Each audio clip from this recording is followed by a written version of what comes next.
سلام بيتسب ماردا تايمز نلوم زدالونا يم علتاو فصامتات حزنا قريبنا لنا كساب مود داتا مسانا كتصنحون اللابو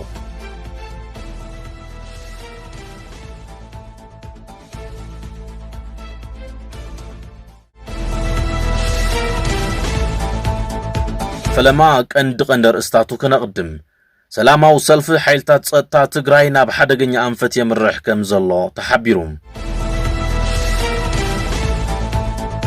ባንክ ዓለም መጠን ድኽነት ኢትዮጵያ ኣብዛ ዓመት ናብ 43 ሚእታዊ ክብ ከም ዝብል ተንቢዩ ኣብ ጋዛ ንዕጡቕ ጉጅለ ሓማስ ዝነሓናሕ ካልእ ፍልስጤማዊ ዕጡቕ ጉጅለ ኣብ ልዕሊ ሓማስ ብዝወሰደ ስጉምቲ ብዙሓት ሰባት ከም ዝተቐትሉ ጸብጻባት ይሕብሩ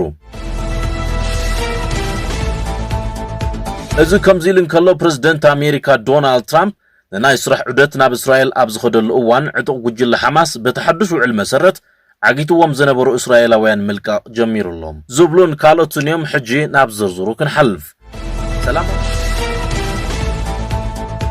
ሰላማዊ ሰልፊ ሓይልታት ጸጥታ ትግራይ ብኣግኡ ብጥንቃቐ እንተዘይተታሒዙ ከቢድ ሳዕብየን ከም ዝህልዎ ተገሊጹ مرحنة كورن لعلو كورن نولقاون ጉጅላውን ረብሑ ክብል ንመንእሰይ ወለዶ ትግራይ ናብ ዘይምልከቶ ዘባው ኩናት ቀይሕ ባሕሪ ስሒቡ ንምእታው ዝገብሮ ዘሎ ጻዕሪ ኣብ ዝጠናኸረሉ እዋን ሰራዊት ትግራይ TDF ንመሰሉ ብሰላማዊ ሰልፊ ክገልጽ ውዒሉሎም ኣብቲ ጆኖሳይዳዊ ኩናት ነታ እንኩ ህይወቱ ከይሰስዕ ዝወፈየላ ትግራይ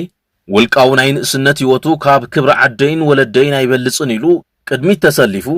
بسنكي بهام بوليتيكا وكايدا مراحت تግራይ زورده بدلن ግፍዕን ንምቕንጣጥ ኣብ ዝተገበረ ቃልሲ ዝነበሩ እጃም ብጣዕሚ ድሙቕ እዩ ይኹን እምበር በቶም ሓንጊሩ ሩባ ዘሻገሮም ሽማግለታት በቶም ዋልታ ኮይኑ ካብ ጦር ጸላእቲ ዝተኸላኸለሎም መራሕቲና ባህልቲ በቶም ሓዚሉ ዓቐብ ቁልቁለት ዘመላለሶም በቶም ኑር ዘይፈልጡ ሕድር ደቅና ይንዕብርን ዝብሉ ጉሒላታት መራሕቲ ኮረን ልዕሊ ኮረን ተኻሒዱን ተበቲኑን እዩ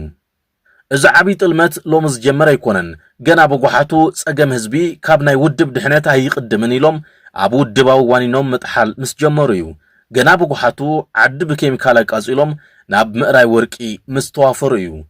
نوس ولدو تجراي برت حنجيتو فقودة برها كم فزونا بلك نبر دقوم جنا نابو حس عد سديدهم كم هرون كعبيون من ما يحفرون كم تي كيدا يتبولو كم زخدل كاغور روز بهال مسلا ولدنا من السيب في الله دما اتي ببزوح تفتينو زحالفة سراوي تقراي نسلطان سلزاس قوم تماريرو عدلوغيو كخيد كقبرو صاني حميهم كم صعبينو دما ما عليها زي بلوم من آسيات درار عسا مديترانيان بحرن ششاي برخاتات ليبيان كوينهم طريفهم يوم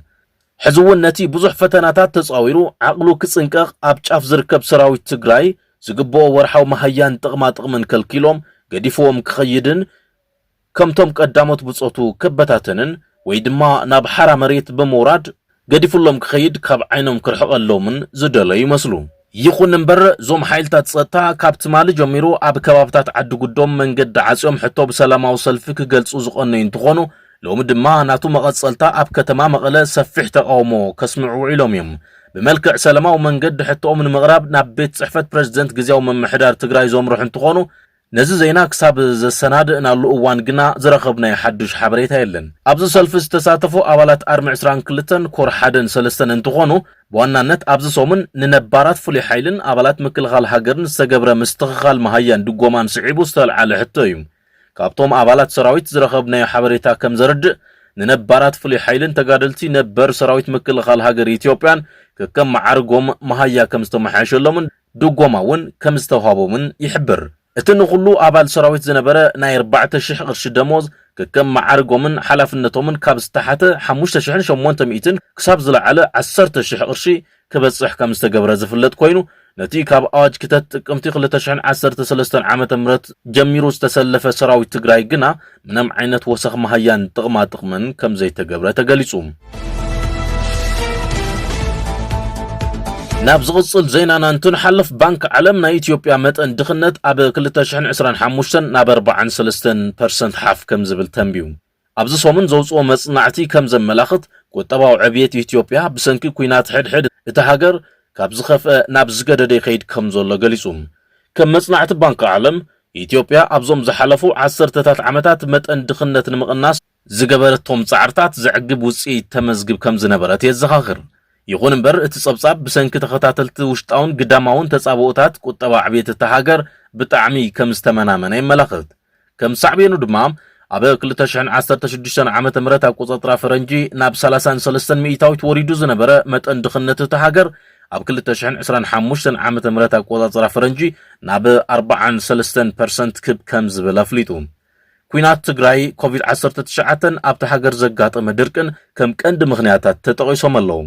ናህር ዋጋ ሸቐጣት ካብ እዋን ናብ እዋን ይውስኽ ብምህላው ምስቲ ልዑል ክፍሊት ግብሪ ነጋዶን ፖለቲካዊ ዘይምርግጋእን ተደማሚሩ ኣብ ልዕሊ መነባብሮ ዜጋታት ኣሉታዊ ጸቕጢ ይፈጥር ምህላው ተሓቢሩ።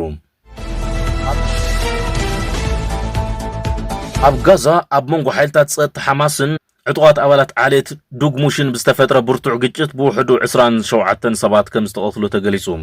መሸፈኒ ኣፍን ኣፍንጫን ዝለበሱ ዕጡቓት ሓማስ ኣብ ጥቓ ሆስፒታል ዮርዳኖስ ኣብ እታ ከተማ ምስ ዕጡቓት ናይቶም ተወለድቲ ዓሌት ዱግሙሽ ተኽሲ ከም ዝተለዋወጡ ናይ ዓይኒ መሰኻኽር ይሕብሩ። ሓደ ላዕለዋይ በዓል ስልጣን ናይቲ ብሓማስ ዝመሓደር ሚኒስትሪ ዘቤታዊ ጉዳያት